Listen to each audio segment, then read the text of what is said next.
یہ قرآن مجید انسان کی زندگی کو بدل کے رکھ دیتا ہے۔ چنانچہ ایک یہودی تھا سلام بن جبیر، مدینہ طیبہ کے قریب رہتا تھا۔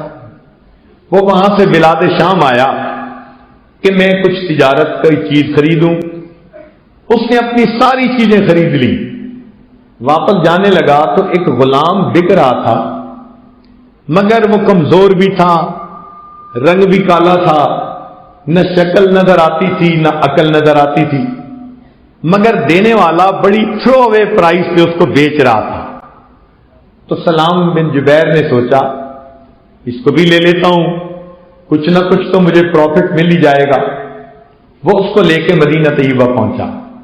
وہاں پر 3 دن میں اس کا جتنا تجارتی سامان تھا سب بک گیا۔ غلام خریدنے والا کوئی نہیں تھا۔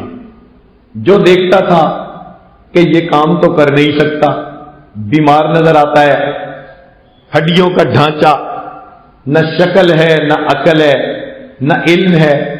چنانچہ سلام نے اس کو کہا کہ دیکھو تمہاری وجہ سے میں اپنے گھر نہیں جا پا رہا، میرا باقی کام سمٹ گیا، تم یہاں سارا دن کھڑے رہو، شاید تمہارا بھی کوئی گاہک آ جائے۔ تو وہ بچہ جس کا نام سالم تھا وہ اس جگہ پر سارا دن کھڑا رہتا۔ اب مدینہ کی چلچلاتی دھوپ، پسینے میں شرابور، وہ ڈی ہائیڈریٹڈ نوجوان، اٹھتی جوانی، دھوپ میں کھڑا ہے، کوئی اس کو سائے پہ جانے کی اجازت بھی نہیں دیتا تھا۔ دیکھنے والوں کو ترس آتا تھا، مگر خریدنا بھی کوئی نہیں چاہتا تھا۔ اپنے گلے کون ڈالے، پھر اس کی خبر گیری رکھنی پڑے گی۔ ایک جوان العمر لڑکی مدینہ طیبہ میں رہتی تھی جس کا نام سبیتا تھا۔ اس کے دل میں رحم تھا۔ اس نے جب 2 دن دیکھا کہ یہ لڑکا سالم یہاں پر دھوپ میں کھڑا ہوتا ہے، پسینے میں شرابور، رنگ کالا ہو گیا، سورج کی شعاع نے اس کی جلد کو جلا کے رکھ دیا، اس کو پانی پلانے والا کوئی نہیں، قسم پرسی کی حالت میں اس کا غم گسار کوئی نہیں، تو اس نے سلام بن جبیر سے پوچھا تم اس غلام کو بیچنا چاہتے ہو؟ اس نے کہا کتنے میں؟ کہنے لگا جو میں نے رقم دی اتنی بھی دے دو تو میں جان چھڑانا چاہتا ہوں۔ سبیتا نے اتنی رقم دے کے اس کو لے لیا۔ چنانچہ یہ نوجوان سالم سبیتا کا غلام بن گیا۔ سبیتا نے اس کو اپنے پاس رکھا۔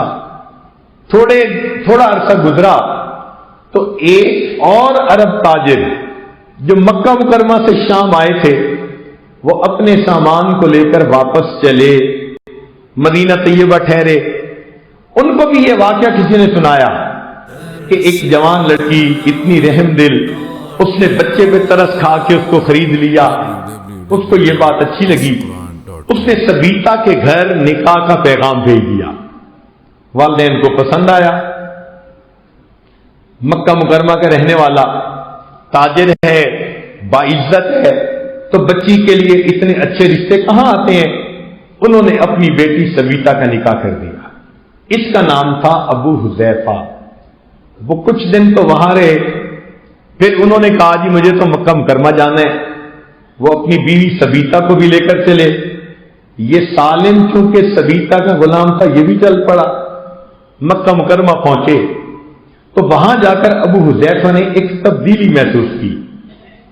اس کے دوستوں میں ایک دوست تھے جن کا نام تھا عثمان ابن عفان۔ وہ اس سے ملے تو صحیح مگر بڑے سرد مہی کے ساتھ انہوں نے کولڈ کارنر دیا ان کو۔ وہ جو گرم جوشی پہلے ہوتی تھی وہ نہیں تھی۔ ابو حذیفہ بڑے پریشان، عثمان بات کیا ہے؟ ہم تو ایک دوسرے کے بڑے قریبی دوست تھے، بدلے بدلے میرے سرکار نظر آتے ہیں۔ تو عثمان ابن عفان نے جواب دیا کہ وجہ یہ ہے کہ میں کلمہ پڑھ کے مسلمان ہو چکا ہوں اور تم ابھی مسلمان نہیں ہوئے، تو میری اور تمہاری یہ دوستی کیسے آگے چلے گی؟ اس نے کہا کہ اچھا کیسے مسلمان ہوئے؟ کہ نبی علیہ السلام کی خدمت میں۔ ابو حذیفہ نے کہا مجھے بھی لے چلو. نبی علیہ السلام کی خدمت میں آتے ہیں. اللہ کے نبی علیہ السلام ان کے سامنے قرآن کی تلاوت کرتے ہیں. ابو حذیفہ کلمہ پڑھ کر مسلمان ہو جاتے ہیں. گھر آ کر بتایا تو اس کی بیوی سبیتا بھی کلمہ پڑھ کے مسلمان ہو جاتی ہے. اب غلام نے جب یہ سنا اس نے بھی کلمہ پڑھا تو یہ پورا گھرانہ مسلمان ہو جاتا ہے. چند دن کے بعد نبی علیہ السلام نے عورتوں سے نصیحت کی کوئی بات کی. اس میں فرمایا کہ جو اپنے غلام کو آزاد کرے گا اللہ تعالیٰ اس کو اتنا اجر عطا کرے گا. سبیتا گھر آئی. اس نے آ کر اپنے غلام کو کہا کہ میری طرف سے تو آزاد ہے. سالم رونے لگ گئے. میری ماں نہیں، باپ نہیں، میں یہاں پردیسی ہوں، آپ بھی مجھے چھوڑ دیں گی تو میرا کیا بنے گا؟ ابو حذیفہ نے کہا کوئی بات نہیں، میں تمہیں اپنا بیٹا بنا لیتا ہوں. چنانچہ ان کا نام پڑا سالم مولا ابو حذیفہ. اب یہ چھوٹا بچہ جس کی دنیا کے اندر کوئی قیمت نہیں تھی، اہمیت نہیں تھی، شکل اچھی نہیں تھی، عقل اچھی نہیں تھی، دنیا اس کو گری پڑی چیز کا درجہ دیتی تھی، یہ نوجوان نبی علیہ السلام کی خدمت میں آنے لگا اور اس نے قرآن سیکھنا شروع کر دیا. قرآن یوں عزتیں دیتا ہے کہ اللہ رب العزت نے اس سالم کی زبان سے قرآن کو ایسا جاری کیا. یہ اتنا خوبصورت قرآن پڑھتے تھے. ایک مرتبہ نبی علیہ السلام نے اسے پڑھتے سنا. فرمایا سب تعریفیں ہیں اس ذات کی جس نے میری امت میں ایسے قرآن پڑھنے والے پیدا فرما دیے. یہ نبی علیہ السلام کے کومنٹس ہیں اس نوجوان کے بارے میں. سبحان اللہ. چنانچہ جب مدینہ طیبہ ہجرت ہوئی تو چند صحابہ پہلے ہجرت کر کے آ گئے تھے. عمر لانو بھی ان میں تھے اور ان میں یہ سالم مولا ابو حذیفہ بھی تھے. جب یہ لوگ قباء میں آئے تو وہاں نماز پڑھتے تھے. نماز کی امامت کے لیے لوگوں نے سالم مولا ابو حذیفہ کو چنا.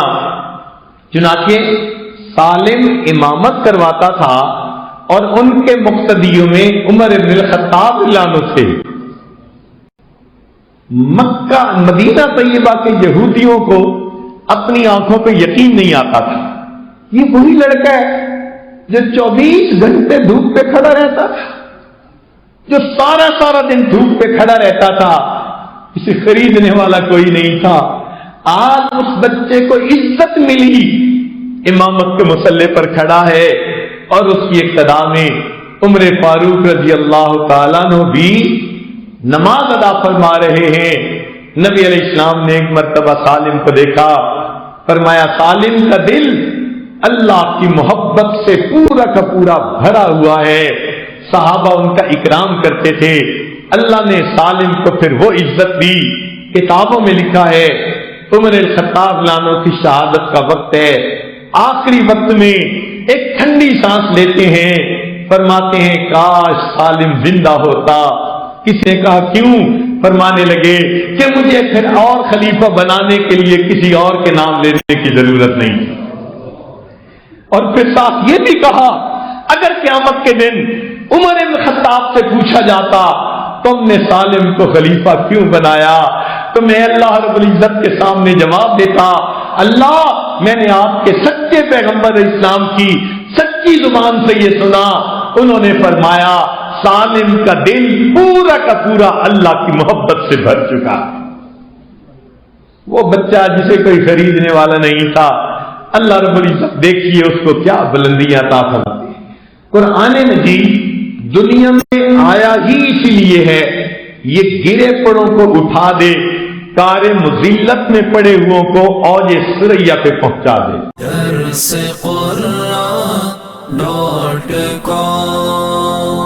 www.darsequran.com